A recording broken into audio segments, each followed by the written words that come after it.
Ya, vamos a seguir con la segunda clase, que es de medicina transfusional. Eh, bueno, eso, yo soy la jefa del banco de sangre del hospital, hace como 2 años. Bueno, y para partir hablando de la medicina transfusional hay que hablar de que la sangre es vida, que siempre se ha pensado eso. Los aztecas, cuando mataban a sus enemigos, se tomaban la sangre porque ellos pensaban que iban a ganar valentía, fuerza, etcétera, una serie de cuestiones. Pero era más bien algo como medio mágico, no se sabía en realidad que la sangre tuviera alguna propiedad de nada. Después más adelante hubo alguna gente ya como en el siglo XVII que empezó como a hacer experimentos sobre transfusiones de sangre, primero entre animales, entre un perro y otro perro, y después ya uno de los primeros registros que existen sobre transfusión es una persona que se llama Jean-Baptiste Denis, que era de la Universidad de la Sorbonne, que él comenzó a hacer transfusiones primero entre animales y después empezó a transfundir de animal a humano, cantidades pequeñas. Primero transfundió a un joven de 15 años con fiebre no sabían de qué origen, con sangre de cordero y se mejoró. Ya esta es la mía. Siguió con la transfusión y encontró como un loquito de la calle que se llama, no me acuerdo el nombre, pero que dijo ya, que es medio loco, porque aparentemente tenía una demencia sifilítica, lo voy a transfundir con la sangre de un animal apacible, tranquilo, como un ternero. Entonces fue, lo transfundió y lo mató. Así que ahí se acabó todo. Dijeron que no, que las transfusiones eran como manifestaciones de canibalismo, que estaban poseídas por el demonio, y ahí se acabó la medicina transfusional. Después, más adelante, un médico de apellido Blandel, que era un obstetra, y él empezó nuevamente a ver esto de las transfusiones en relación con sus pacientes que presentaban hemorragia postparto, que en ese tiempo era una condición que tenía una mortalidad súper alta. Y de ahí de a poquito comenzó nuevamente a comenzar a trabajar en la medicina transfusional. Y bueno, las guerras siempre son un caldo de cultivo para el desarrollo de la medicina transfusional porque se requieren grandes cantidades de sangre en tiempos cortos. Entonces, todas las guerras del siglo XX, la Primera Guerra Mundial, la Segunda Guerra Mundial, la Guerra Civil Española, sirvieron para el desarrollo de la medicina transfusional. A Chile, la primera persona que trajo información sobre bancos de sangre fue una enfermera que se llamaba María Luisa Fuentes, o Torres, Fuentes, Fuentes, y que fue a Estados Unidos a capacitarse sobre cómo funcionaban los bancos de sangre allá, que fue como en los años 50, después ella trajo eso acá, ella era una enfermera de la Cruz Roja, y empezó como a divulgar toda esta información. Primero se armó una central de bancos de sangre, y ya en el año 1967 se publicó la primera ley sobre creación de bancos de sangre en el país. Este es como el eslogan típico de los bancos de sangre: donar sangre es donar vida, y es verdad, la sangre, las transfusiones son parte del tratamiento de muchas enfermedades graves, muchas enfermedades oncohematológicas. Las leucemias usan muchas transfusiones, nosotros requerimos mucho soporte de banco de sangre, y también en otras cosas más impredecibles como por ejemplo los accidentes de tránsito, que muchas veces se acompañan de lesiones que requieren mucho soporte transfusional. Nosotros tenemos más o menos 5 litros de sangre circulando en nuestra circulación. Bueno, ¿y cómo es la historia de la donación de sangre? Bueno, el donar sangre es un proceso, no es un proceso tan simple. Parte, bueno, primero en la voluntad que tenga una persona de querer donar. De ahí el donante se somete a una entrevista con preguntas bien estándar, por lo menos acá en Chile, y después de eso, si es que pasa esa entrevista, la persona dona. Puede ser sangre total, pueden ser plaquetas. Después de eso, esa sangre es analizada, se va a una fase de producción donde se centrifuga. Uno cuando dona sangre en bolsas como, a ver, como esta. ¿Esta es o no? Sí. Y después todo esto tiene un anticoagulante aquí adentro. esto se mete en una máquina que centrifuga todo esto y separa los elementos en sangre, como en el concentrado eritrocitario, y por otro lado el crioprecipitado, el plasma rico en plaquetas el plasma fresco que se transforma después en plasma fresco congelado y las plaquetas. Y además, esa sangre se le realiza estudio inmunohematológico, estudio serológico buscando ciertas enfermedades. Ya cuando pasa todo ese proceso se va a la unidad de medicina transfusional donde se reparte según las solicitudes y según las indicaciones que tenga. Eso como bien a grosso modo. Entonces, ¿cuáles son los requisitos para donar sangre? Estos son los básicos, pero después en la entrevista se preguntan muchos más, pero es mayor de 18, menor de 65, no estar cursando ningún proceso infeccioso, no estar en ayunas, haber comido las últimas 5 horas, si es una persona diabética o hipertensa y quiere donar, tiene que tener controladas sus enfermedades de base, tiene que pesar más de 50 kilos, después otros más específicos, por ejemplo, las embarazadas no pueden donar, tampoco las mujeres que están amamantando, las personas que tienen un comportamiento sexual que hayan tenido relaciones sexuales con más de una persona en los últimos 8 meses, tampoco. También si se han realizado tatuajes, piercings, acupuntura en los últimos 8 meses, tampoco, por el riesgo de transmisión de hepatitis por las agujas. Tampoco si han consumido alcohol o marihuana en las últimas 12 horas. Hay una serie de requisitos que hay que cumplir para poder donar sangre. Doctora, una cosita. El año pasado participé en el estudio de la Cancino y me dijeron que no podía donar sangre en un año. ¿Eso es igual para cualquier estudio como de vacuna? No. De hecho, las personas que se vacunan pueden donar sangre. No sé, quizás por ser algo experimental te dijeron eso. Ya. No lo sé. Hay que preguntarle al doctor Lanas. Bueno, y aquí ya, esta soy yo donando sangre, pero es súper fácil donar sangre en realidad. Uno puede hacer 2 tipos de donaciones. Puede ser sangre total o puede ser un donante de plaqueta. Sangre total es cuando se saca la sangre de la bolsita y se separa, como les dije, y el donante de plaqueta es un poco más largo, pero es súper útil, especialmente para los pacientes hemato-oncológicos, porque lo que se hace es que se sacan, bueno, primero se cita una entrevista, se ve si tiene accesos venosos adecuados para donar plaquetas, y después se cita en un segundo momento, ya con el recuento de plaquetas conocido y todo, y se conecta una máquina de aféresis, que la máquina de aféresis lo que hace es que saca la sangre, centrifuga, separa las plaquetas, las saca y devuelve todo el resto a la circulación. Y eso es un poco más largo, dura como 2 horas más o menos la donación de plaquetas. La donación de sangre, 20-30 minutos está listo. Y aquí, como les decía, entonces, una vez que uno dona, esa bolsita con sangre se va a fraccionamiento, que por centrifugación se separa en los glóbulos rojos, el concentrado eritrocitario y el plasma rico en plaquetas, que a su vez se divide en el plasma, se transforma en plasma fresco congelado, en plaquetas e en crioprecipitado.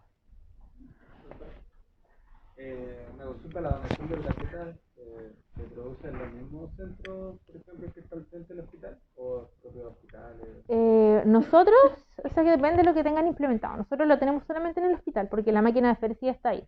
En la casa del donante que está al frente, solamente tenemos donación de sangre total. Pero depende como del lugar nomás.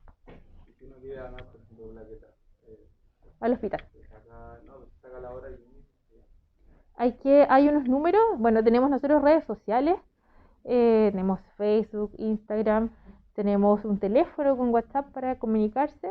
Ahora lo que queremos hacer también es tener un banner en la página del hospital para que se pueda agendar por esa vía. Como la promoción de la donación igual es una parte súper importante del banco de sangre, que quizás no se ve mucho, pero nuestros tecnólogos que trabajan en eso son súper creativos y hacen muchas cosas, y en realidad súper como un trabajo intuitivo, porque ellos no están formados en marketing ni en nada, lo hacen con lo que tienen, ¿no? Yo encuentro que lo hacen súper bien. Bueno, la mejor transfusión es la que no se hace, pues idealmente uno tiene que evitar transfundir. ¿Por qué? Porque los elementos celulares sanguíneos tienen en su superficie antígenos que permiten su fusión, pero que pueden desencadenar respuestas inmunológicas. Entonces uno siempre antes de transfundir te tiene que preguntar si es necesaria, si los beneficios superan los riesgos, si no hay otras alternativas, y un resultado alterado no es suficiente para indicar una transfusión, uno tiene que ver exámenes, clínicas y con eso tomar una decisión. Esto es muy importante, la transfusión es un acto médico. O sea, ustedes como médicos van a transfundir, nadie más que un médico puede indicar una transfusión. Esta es la solicitud de transfusión que ocupamos en el hospital. Entonces es súper importante que la llenen bien porque es sustrato para nosotros para un montón de cosas. Nosotros con esto también después revisamos las indicaciones, tenemos indicaciones de calidad que se basan en esto, entonces es importante que llenen todo. Bueno, acá están los datos básicos del paciente, nombre, RUT, fecha de nacimiento, cosas como más administrativas. El diagnóstico hay que ponerlo siempre. Y el motivo de la transfusión. El diagnóstico no es anemia severa sintomática, el diagnóstico es leucemia linfoblástica aguda y el motivo de la transfusión es anemia severa sintomática. Acá exámenes, si es que recibió no transfusiones previas y ha tenido reacciones antes. Y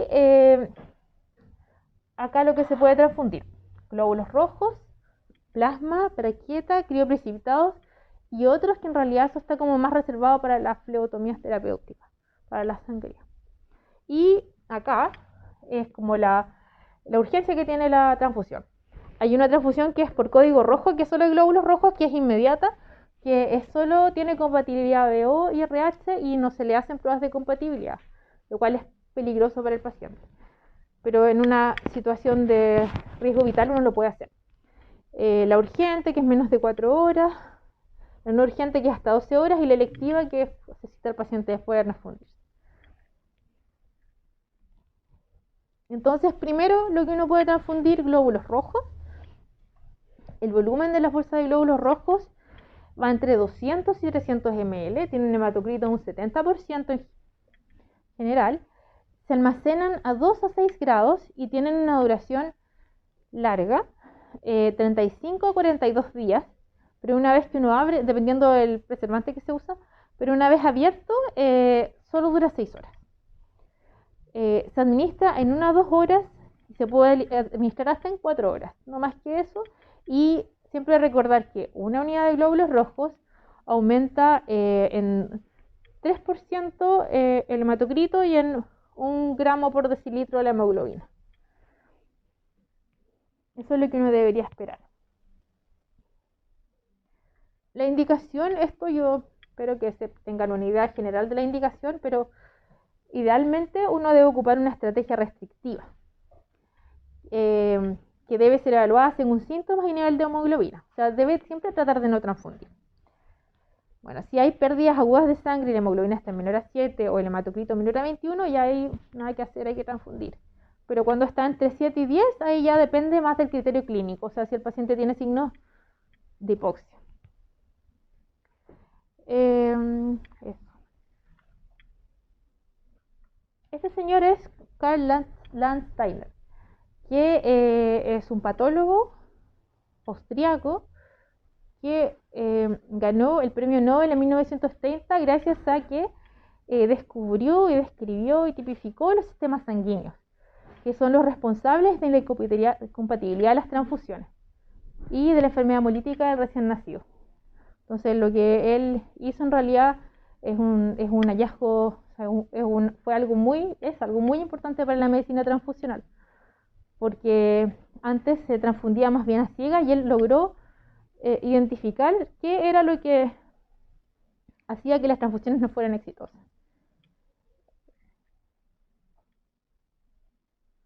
Bueno, y ahí llegamos al sistema ABO, que es el determinante de compatibilidad más importante, que son los grupos sanguíneos ABO, A, B, O y AB.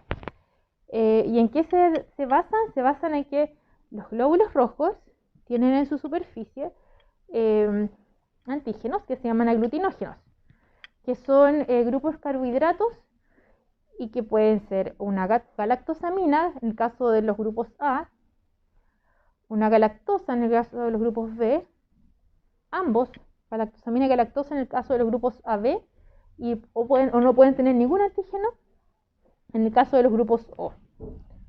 No tienen aglutinógenos. Y en conjunto con eso, las personas tienen naturalmente anticuerpos que se llaman anticuerpos naturales, que son aglutininas. Que en el caso de las personas que son grupo A, tienen aglutininas anti-B. Las personas que son grupo B tienen aglutininas anti-A. En el caso de las personas que son grupo AB, no tienen ninguna aglutinina. Y en el caso de las personas que son grupo O, tienen aglutinina A y B. La más frecuente en Chile es el grupo O, seguido por el grupo A, el B y el AB.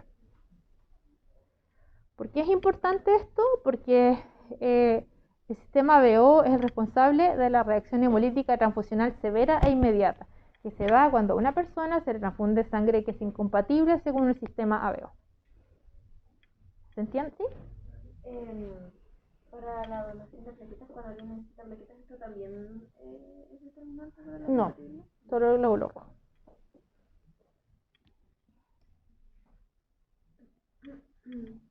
Para el plasma también es importante, pero para las plaquetas no. Bueno, y acá uno ve, según lo que vimos, según los aglutinógenos y las aglutininas, quién puede ser donante y quién puede ser el receptor. Y así vemos que el grupo O, que no tiene ningún aglutinógeno en superficie, puede ser donante para todos los grupos sanguíneos. El grupo A puede ser donante para el grupo A y el grupo AB.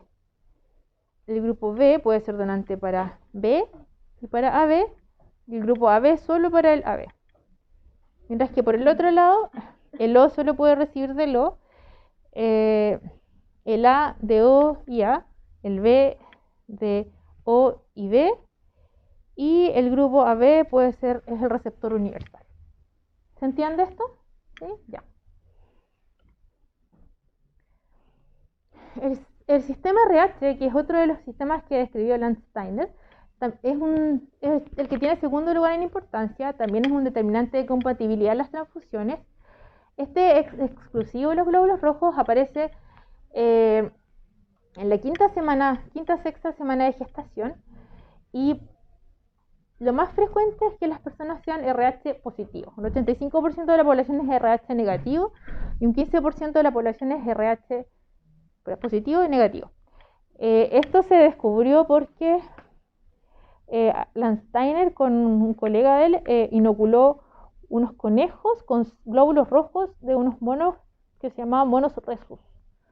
Entonces ahí se dio cuenta que los monos rhesus tenían en superficie este antígeno que se llamaba RH, por eso es RH.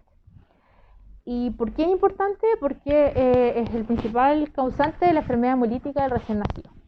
Que eso es súper importante, pues cuando una madre que es RH negativo, tiene un hijo que es RH positivo, y pasa sangre del hijo a la madre, se forman anticuerpos anti la sangre del niño, se puede producir anemia severa, o ya cuando el niño sale, al haber hemólisis severa, esa bilirrubina que cuando el niño está en el útero le elimina a la madre a través de su hígado, el niño recién nacido no logra eliminar y eso le puede provocar la muerte. Así que es algo muy muy grave, lo que puede provocar la incompatibilidad del sistema RH en enfermedad hemolítica del recién nacido.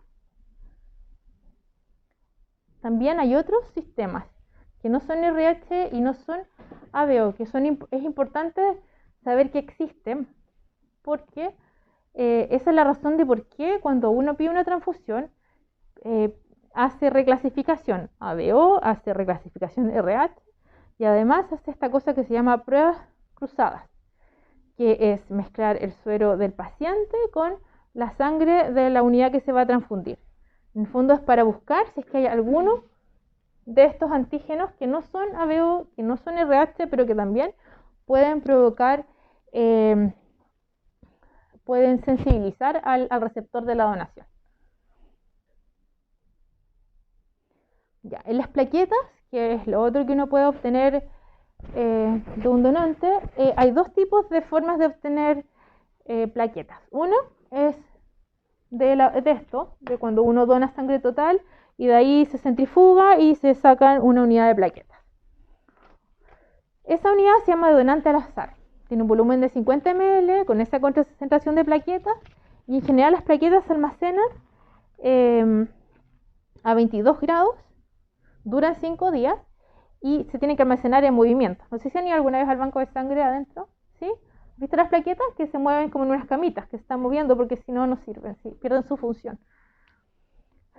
La dosis es de 1 unidad por 10 kilos de peso, o sea, una persona que pesa 60 kilos tiene que recibir 6 unidades, y eso permite un aumento de 5.000 a 10.000 plaquetas por unidad. Y este es el otro tipo de donación, que es la de aféresis, que es cuando uno va a donar solo plaquetas, que ahí se obtiene entre 6 a 10, 12 unidades de plaquetas, en realidad depende del volumen del donante. Y el volumen habitualmente entre los 50 y 300 ml, una concentración de plaquetas un poco mayor.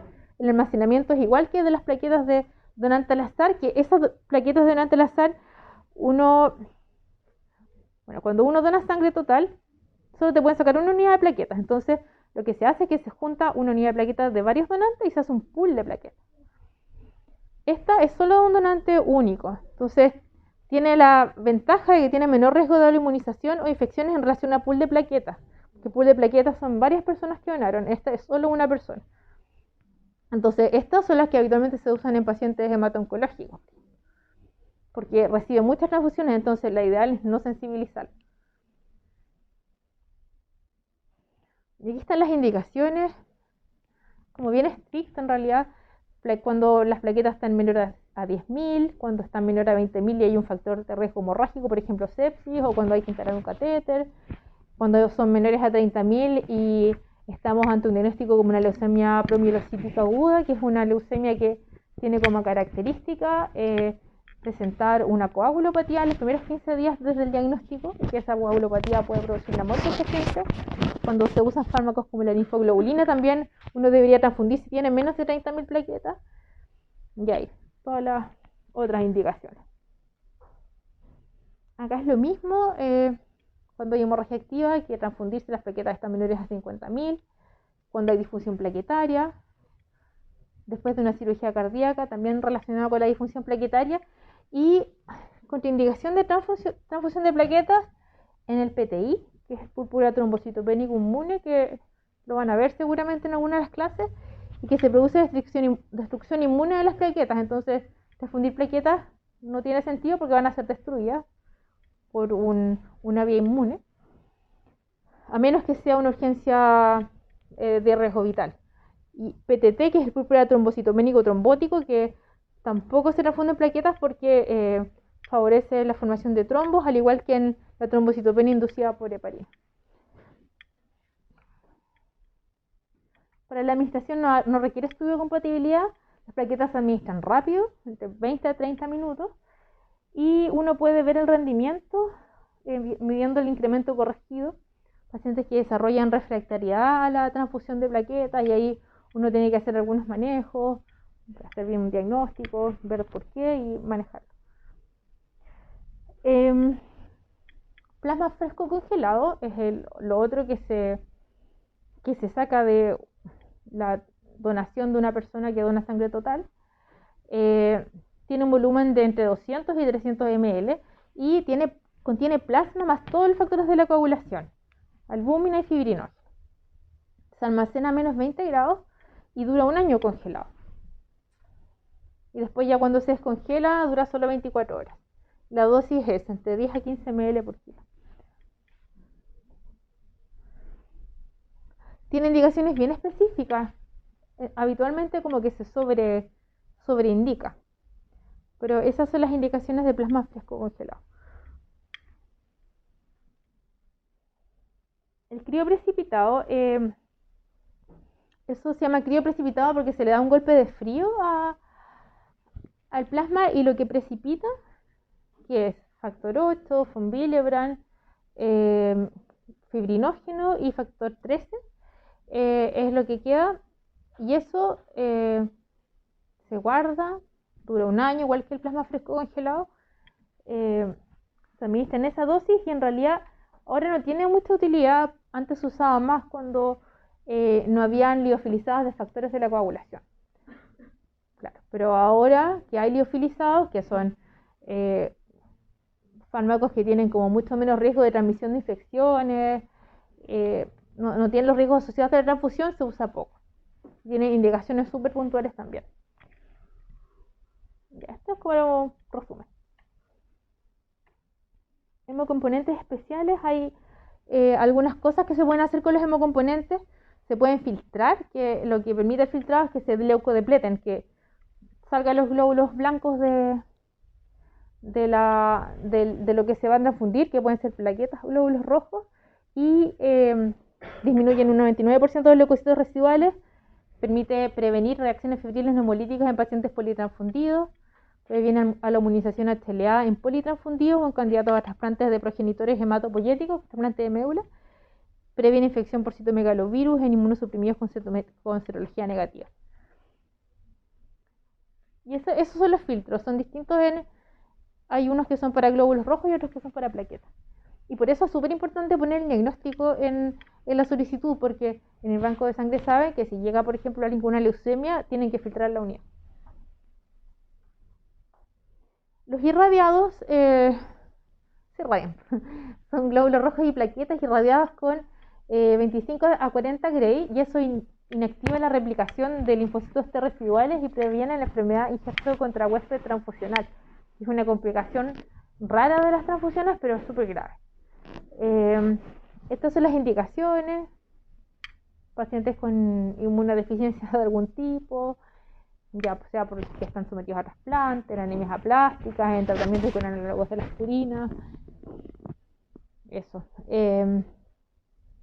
No olvidar que la irradiación disminuye la vida útil de los hemocomponentes, y en el caso de los glóbulos rojos igual aumenta el riesgo de que produzcan hipercalcemia, que es una de las complicaciones que producen. Esto es importante para ustedes, las reacciones adversas a las transfusiones, porque es algo como clínico. Entonces las podemos dividir en inmediatas, tardías, inmunes y no inmunes. Primero vamos a hablar de las que son más inmediatas. La reacción febril neumolítica, que es esta que la puse como reacción febril nomás, es la más frecuente. Es tipo cuando los llaman porque el paciente tuvo fiebre después de la transfusión, es esto, cuando se produce fiebre en las primeras 4 horas post transfusión. Es más en politransfundidos, más en transfusiones de plaquetas, y se producen por anticuerpos anti-HLA del receptor, que reaccionan contra los leucocitos del donante. El manejo habitualmente es sintomático. Si es que hay síntomas leves, uno puede dejar paracetamol, pero si hay síntomas importantes hay que detener la transfusión y descartar una reacción hemolítica inmune, o sea que hay incompatibilidad de grupo, descartar también una infección bacteriana y no seguir. Y como les dije, los hemocomponentes filtrados se filtran porque una de las indicaciones es porque previenen la reacción febril neumolítica al filtrar los hemocomponentes, porque eliminan los glóbulos blancos. Ya, la reacción hemolítica inmune inmediata, es un error humano porque es por incompatibilidad de grupo. Una hemólisis intravascular aguda severa por incompatibilidad ABO. Una de 1000 transfusiones, por suerte, súper rara, pero no debería ser cero, ¿no? Por los anticuerpos naturales contra el glóbulo rojo del donante, o sea, por la aglutinina contra la aglutinasa. Se inicia a minutos de iniciar la transfusión, dolor y calor en el sitio de punción, hipotensión, shock, es muy grave. Hay que detener la transfusión, manejo de soporte, traslado PC, para el manejo de monitorización estricta y, bueno, avisar a banco de sangre que esto en realidad corre para todas las reacciones, porque todas las reacciones se declaran y se monitorizan. Hay una parte del trabajo que hacen los tecnólogos que se llama hemovigilancia, que ellos van y pasan al servicio y revisan que la transfusión se pasó, que no pasó nada. Entonces eso es algo que está como protocolizado en el banco de sangre. La reacción transfusional anafiláctica es típico como rash de anafilaxia. Y hay dos tipos, una leve y una severa, que son mediadas por distintas cosas. La leve es mediada por IgE, como típico rash. Y las severas son los receptores que tienen déficit de IgA y que tienen anticuerpos contra IgA de la transfusión.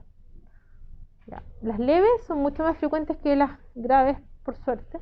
En 1 a 3% de las transfusiones de plaquetas y en 0,1 a 0,3% de las transfusiones de glóbulos rojos. Las severas ocurren en una en 20.000 transfusiones. Bueno, y aquí se ve como reacciones leves como urticaria, prurito, racha, enrojecimiento. Severas, angioedema, broncoconstricción, hasta la anafilaxia. Obviamente el manejo es, en una severa, es detener la transfusión. Volemizar con cristaloides, adrenalina, y en la leve, detener la transfusión momentáneamente y usar antihistamínicos. Ya, esto es raro, pero muy grave. El TRALI, no sé si lo han escuchado mencionar.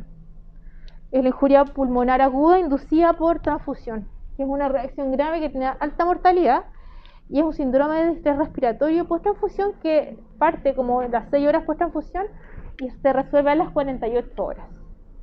Y se produce por activación de neutrófilos y el endotelio vascular por mecanismos inmunes y no inmunes. Y acá, bueno, TRALI puede ser más frecuente por plasma fresco congelado, pero en realidad puede ser por transfusión de glóbulos rojos y transfusión de plaquetas. Y hay una teoría que dice que hay como 2 hits. Uno que es como el basal del paciente, pues como la enfermedad que tenga de base, la sepsis, que hace que los neutrófilos se vayan hacia los capilares pulmonares, atraídos por S-lectina, P-selectina, y se queden ahí. Y después viene el segundo hit, que es la transfusión. Y allí se produce activación de la inflamación y de la coagulación. Los neutrófilos se activan y migran hacia el intersticio y se provoca aumento del fluido rico en proteínas en el alveolo, con alteración del surfactante. Y eso es lo que produce el distrés respiratorio, que es típico de esta entidad, y las imágenes que se pueden ver en la radiografía de tórax o en el escáner, que son un infiltrado algodonoso bilateral. Entonces la clínica es disnea, con saturación menor al 90% del aire ambiental, fiebre, hipotensión, y está infiltrado algodonoso bilateral en la radiografía de tórax. Manejo es el soporte, monitorización y como lo más frecuente es que se produzca por transfusión de plasma fresco congelado. Hay que tratar de usar plasma fresco congelado solo de varones y de mujeres nulíparas, porque las mujeres multíparas ya han estado expuestas a un antígeno que en el fondo es el feto, que hace que tengan como más anticuerpos circulando contra grupos de los glóbulos rojos, de las plaquetas, y eso puede gatillar este TRALI. Nosotros en el banco de sangre solamente usamos plasma fresco congelado de varones y de mujeres nulíparas. El de mujeres multíparas se junta y se envía a un centro que hay en Córdoba, donde fabrican hemoderivados, fabrican albúmina, inmunoglobulina. Hay un convenio que tiene Chile con ese centro en Córdoba. Esta es una complicación no inmune, la sobrecarga circulatoria asociada a transfusión, que es un edema pulmonar agudo provocado por sobrecarga de volumen. Factores de riesgo, obvio, un paciente que está en insuficiencia cardíaca, una insuficiencia renal oligoanúrica, enfermedad pulmonar, y el tratamiento o la prevención en realidad es tratar de pasar la transfusión menor, más lento, lo más lento posible, y los menores volúmenes posibles. Sepsis relacionada con transfusión es por infección por microorganismos contenidos en la transfusión, es muy raro. La mayoría son por infecciones bacterianas, más en transfusiones de plaquetas, incidencia súper baja. La clínica depende del microorganismo que cause la transfusión. Si es que son gram negativos, es un shock séptico rápido. Si es que en gram positivo, los síntomas son un poco más discretos. Si se sospecha, hay que cultivar la transfusión y, bueno, darle al paciente medidas de soporte. Metabólicas, esto es hipocalcemia principalmente por los conservantes que se usan en las transfusiones. El citrato de sodio produce quela el calcio y produce hipocalemia. Entonces hay que estar como bien atento a la clínica de de la hipocalemia, los musculares, Bostek, Trousseau, nunca va a ser opistótonos, pero hay que estar atento a que puede haber hipocalemia. Y la hipercalemia se produce habitualmente en unidades de glóbulos rojos que tienen mucho tiempo, están cercanas a los 42 días a punto de expirar. Esas tienen mucho potasio, entonces, por destrucción de las células. Entonces hay que tratar de evitar usar ese tipo de unidades, especialmente en pacientes que tienen factores de riesgo como insuficientes renales. ¿Qué pasó? ¿No? Y las tardías, la hemólisis, que puede ser por incompatibilidad de otros antígenos eritrocitarios, que son estos que se pueden pesquisar por las pruebas de compatibilidad. Puede haber hemólisis extravascular inmune tardía, y puede ocurrir 5 o 10 días post transfusión, y es cuando el receptor procede IgG contra antígenos de los glóbulos rojos del donante.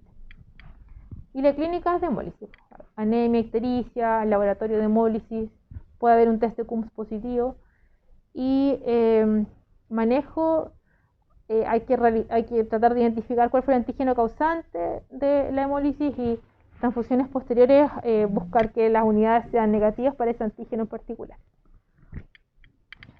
Esto es raro igual, púrpura trombocitopénico posttransfusional, que se produce en los pacientes que tienen, bueno, las plaquetas igual tienen sus receptores de superficie, son HPA. Entonces hay un porcentaje de la población, un 2%, que son HPA negativos. Entonces, esos pacientes se pueden sensibilizar con alguna transfusión y provocar anticuerpos anti-HPA. Entonces, si reciben una transfusión de plaquetas HPA positiva, pueden hacer un púrpura trombocitopénico posttransfusional por destrucción de plaquetas transfundidas y autólogas. Y se provoca un síndrome purpúrico grave, como ese que se ve en la fotito, una semana después de la transfusión, y se maneja con plasmaféresis. Esto es raro igual, muy grave. Es una enfermedad injerto contra huésped asociado a transfusión, que se presenta en inmunodeprimidos, y es porque hay similitud antigénica entre el donante y el receptor. Entonces la transfusión, fondo, como que activa el sistema inmune contra el mismo huésped. Entonces eso provoca destrucción de los tejidos del huésped, y los pacientes se mueren de esto. Es como la clínica: fiebre, rash, náuseas, vómitos, difusión hepática, falla medular. Y se previene leucodepresión, o sea, filtrando los hemocomponentes y irradiándolos. Nosotros no irradiamos acá porque no tenemos cómo irradiar. Cuando necesitamos urgentemente, le tenemos que pedir a Concepción, o a veces en la acelerador lineal de la alemana nos han irradiado, pero no tenemos como de rutina nada para irradiar. Deberíamos tener. Las infecciones tardías dadas por la transfusión misma son súper raras, porque todas las unidades se estudian contra 6 cosas: contra hepatitis B, hepatitis C, VIH, HTLV1, Chagas y sífilis. Sí, todo eso. Entonces, es muy raro que pase esto. Sí, DDR. Eso es todo lo que se estudia cuando una persona dona sangre. Entonces, si una persona, por ejemplo, tiene VIH, se pesquisa el VIH en el banco de sangre. Obviamente se descarta la unidad y se cita a la persona y se le informa y se hacen los contactos para que pueda ser evaluado en infectología. Eso, bueno, y por último recordarles que el 14 de junio, que es el día del nacimiento de Karl Landsteiner, ese hombre que descubrió el sistema BO y RH, es el Día Mundial del Donante de Sangre. Así que los invito a todos, porque todos tienen cara de ser potenciales donantes, a donar. Es súper corto, es súper amigable, les regalan un quequito y un juguito cuando terminan. Así que todos invitados a donar. Eso. ¿Alguna pregunta?